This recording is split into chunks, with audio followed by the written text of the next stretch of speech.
नमस्कार शेतकरी मित्रांनो, मी पवन उबाळे. आज मी सांगली येथे आलो होतो. कृषी प्रदर्शन होतं सांगलीमध्ये, ते पाहण्यासाठी. तर तिथं आल्यावर मी एक व्हरायटी बघितली, की क्रांती येलो म्हणून ही यांची नवीन व्हरायटी आहे कंपनीची.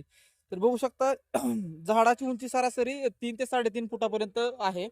आणि तुम्ही कळ्यांची संख्या वगैरे बघू शकता व्हिडिओमध्ये. आणि तसंच बघायला गेलं त्या झाडातला सरासरी जे आपल्याला ॲव्हरेज पडतो ते 2 ते 2.5 किलो पर्यंत पडतो वजन पर झाडासाठी.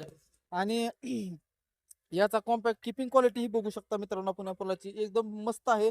पाण्याची रबर टाईप असल्यामुळे पावसाचं पाणी यामध्ये साचायचं कुठल्याही प्रमाणचं म्हणजे प्रकारचं पाणी साचायच्या ह्याच्यात हे होत नाही, पाणी वगैरे साचत नाही. किपिंग क्वालिटी एक नंबर आहे. आणि फुल तोडणीपासून 2 ते 3 दिवस या फुलाला काही होत नाही मित्रांनो. आणि बघायचा जर विषय तसा झाला तर आपण यावर बघू शकता की कुठल्याही प्रकारचा रोग, कुठला करपा वगैरे काही नाही. रोगालाही अतिशय दणकट आणि बळकट अशी व्हरायटी म्हणावी लागेल आपल्याला ही. तर ही क्रांती येलोची व्हरायटी आहे, हिचं नाव आहे. मित्रांनो, तुम्ही तुमच्या रानात एकदा लावून पहा, अवश्य लावून पहा एकदा ही व्हरायटी, तुम्ही ट्राय करून पहा. धन्यवाद.